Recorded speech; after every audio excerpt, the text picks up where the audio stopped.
dafa kaawoo dafa kaawoo. man tey ci dafa kaawoo. ay ñoom Malick Sène Aïda Seck bàyyi ma kenn bu ndaw Bac Fall ak gars yi ma àndal fii yëpp di sant ñoom Gora Seck Amy Ndiaye kii moom ñëwul amul lu may wax si moom barki sëñ Touba. bu mais yow dafa mel ni ñaari avance nga jël de. man waaw damay bëre tëb si bës ak ginnaaw su bës ak bu di bis bi del si waatee ma bëree waat waaw. mais loolu yow fan nga ko teg. xale la lamb mooy suñu métier amuñu métier ay téer lañ dañoo bàyyi suñu métier ndax lamb barki sëñ Touba. moo tax nga jël ñaari avance. du ma seen morom ñaar ñi ma jël ñëpp barki sëñ Touba yéen ñi xam lamb xam ngeen ne loolu du lamb barki sëñ Saliou.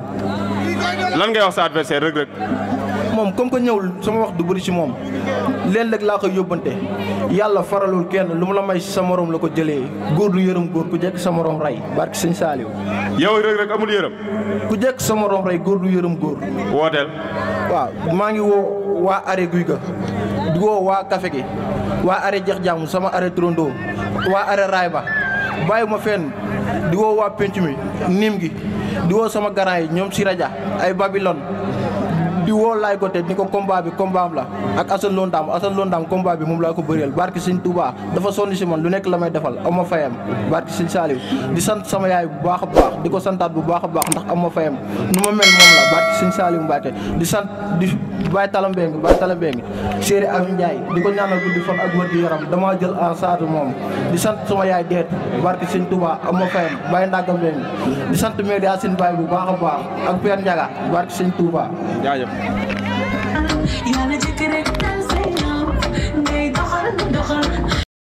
Sëriñ bëgg naa la. maa lay sant bu baax. ci loo ne. di la gërëm rek. lépp jàmm. nice taw féex. mais sama adversaire nag dama yaakaar nag mooy loolu noonu. tur bi. man la champion Pacax. Pacax. waaw dëgg du neex. di gërëm nag sama mafia bi booy daaru yi dégguma leen mais nag di sant yàlla bu baax di gërëm samay ñaari waajur di gërëm nag sama papa bu ndaw bee Thiam di gërëm Pam Meng di gërëm Cheikh Sène di gërëm ñoom Mara ñoom Mbaye mais kan nga waroon a bëre. maa ngi war a bëre kuñ naan kii suus dama koy lekk. suus nga war a bëre. waaw. yow Pacax moom suus. Siiju laay bëreel bis moo ko jàppee ne waxuma la siit demee na ni siit dëgg du neex Pacax la ñuy wax de ma fiyaa daaru bi nag gars yëpp bëgg naa leen. di wax daa mel ni sa koñ nga nekk de. sama digg koñ laa ne déggoo ma de sama digg koñ laa ne fii dama fay yàgg a toj fii. mais est-ce que looloo tax booy bi daw. looloo tax mu daw mais nag yàlla na yàlla def jouru lamb ji mu ñëw nag jege si dëgg du neex bis bu ma ñëwee la may indi rek bu yewoon na indi waa jaxaaw gi yëpp man sama daaru comp rek laay indi gars yi mu feesal course ba ñëpp. mais mooy recevoir de. mais. ma ni moo lay dalal. moo may dalal waaw baax na ba jour ba nag yàlla baax na mais bu jour ba moom na xam lépp a dëgg. wooteel.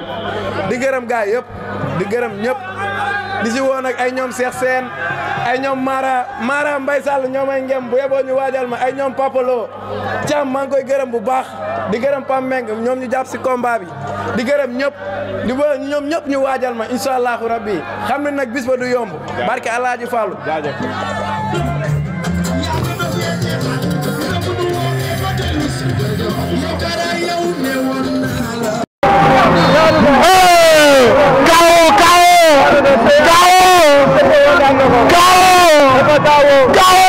dafa kaawoo